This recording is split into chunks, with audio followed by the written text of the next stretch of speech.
ప్రభునందు నాకు అత్యంత ప్రియమైనటువంటి వాళ్ళారా, మన ప్రభువును రక్షకుడైనటువంటి యేసుక్రీస్తు వారి యొక్క శుభనామములో మీ అందరికీ నా హృదయపూర్వకమైన శుభములు వందనములు తెలియజేస్తున్నాను. చూడారా, కొన్ని అనివార్య కారణాలను బట్టి గత 2 రోజులుగా మెసేజ్ పెట్టలేకపోయాను, దయతో మన్నించండి.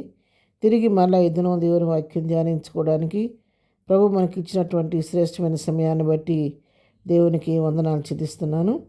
ఈరోజు వాక్య ధ్యానం కొరకు మనం తీసుకున్నటువంటి లేఖన భాగము యెషయా గ్రంథము 40వ అధ్యాయము 29వ వచనం చదువుకుందాం. సొమ్మసిల్లిన వారికి బలమిచ్చేవాడు ఆయనే, శక్తిహీనులకు బలాభివృద్ధి కలుగజేయవాడు ఆయనే. ఆమేన్. దేవుని నామమునకు మహిమ కలుగును గాక. ఇక్కడ ఈ వాక్య భాగాన్ని మనం గమనించినట్లయితే, ఎవరైతే సొమ్మసిల్లిపోయి ఉంటారో అలాంటి వారికి బలమిచ్చేవాడు దేవుడే. మరి శక్తిహీనులుగా ఉన్న వారికి బలాభివృద్ధి కలుగు చేసేది కూడా దేవుడే. మరి ఎవరైనా బలహీన పడిపోయినప్పుడు, చాలా నిరసించిపోయిన సత్తుతో ఉన్న సమయంలో ఆయా డాక్టర్లను సంప్రదించి మరి దానికి సంబంధించిన మెడిసిన్స్ వాడుకుంటూ బలం కావాలని చెప్పని శ్రేష్టమైనటువంటి ఆహార పదార్థాలు తింటూ ఉంటాము, లోకరీతిగా మనం చేసే పని. అయితే ఇక్కడ దేవుని వాక్యం ఏం సెలవిస్తుందంటే, సొమ్మసిల్లిన వారికి బలం ఇచ్చేవాడే నేనంటున్నాడు ప్రభు. ఆ విధంగా అంటే హాస్పిటల్కి వెళ్ళొద్దు, మందులు వేసుకోవద్దు, తినొద్దని ఉద్దేశం కాదు. కానీ ఇక్కడ ప్రభు చెప్పే మాట ఏంటంటే, సొమ్మసిల్లిన వారికి నేను బలమిచ్చేవాడను నేనేనంటున్నాడు. ఎవరైతే బలహీనపడిపోయి సొమ్మసిల్లిపోయి ఉన్నారో, అది శారీరకమైన విషయంలో కావచ్చు, మానసికమైన విషయంలో కావచ్చు, ఆత్మీయమైన విషయంలో కావచ్చు, మీరు బలహీనపడిపోయిన సమయంలో ఆ యొక్క నీకు బలాన్ని కలుగు చేసేవాడు మన దేవుడైనటువంటి యెహోవా.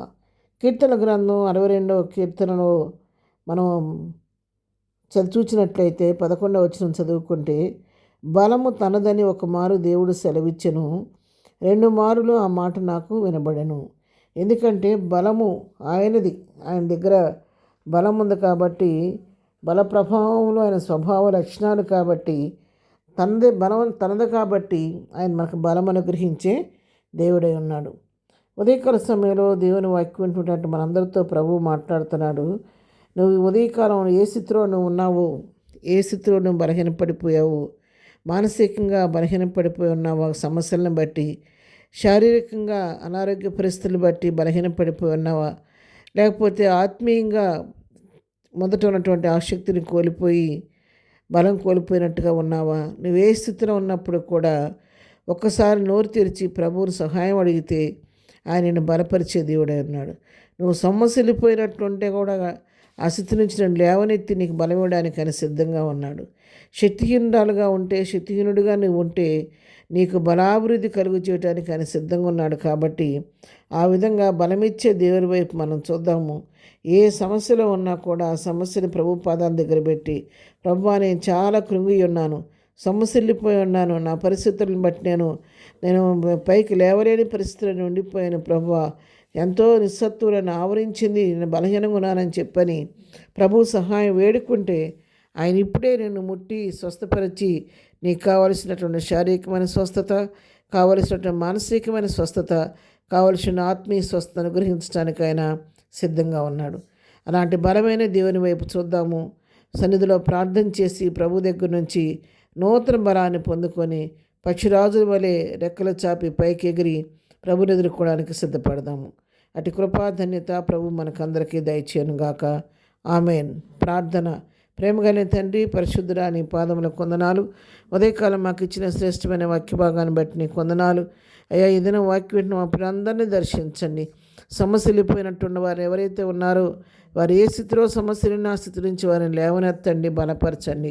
శక్తిహీనులుగా ఉన్న వారందరినీ మీరు జ్ఞాపకం చేసుకోండి, వారికి బలాభివృద్ధి కలుగు చేయండి ప్రభా. మానసికమైనటువంటి శక్తి, మానసికమైనటువంటి బలము, ఆత్మీయమైనటువంటి శక్తి, ఆత్మ బలము, శారీరకమైనటువంటి స్వస్థత, ఆరోగ్యం, బలము నీ బిడ్డలకు దయచేయండి. ప్రతి వారి పట్ల నీ కృప విస్తరింపచేయండి. ఈ దినం మేము చేయి పని పాటలో మీరు తోడుగుండండి. రాకపోకలో నీ కాపుదల దయచేయండి. ఈ దినం బర్త్డే, మ్యారేజ్ చేసుకున్న బిడ్డలను దీవించండి, ఆశీర్వదించండి. ఈ పునరుద్ధాన దినం ప్రభా, ప్రపంచవ్యాప్తంగా జరుగుతున్న ప్రతి ఆరాధనలో మీరుండి నీకు ఆత్మ జరిగించి మీ నామానికి మహిమ తెచ్చుకోమని ఈ దినదీవులతో నింపి నడిపించమని యేసునామములో ప్రార్థించి అడిగి పొందుకొని ఉన్నాము తండ్రి. ఆమెన్. ప్రభు కృప సదాకాలం మనందరికీ తోడయుండి నడిపించునుగాక. ఆమెన్.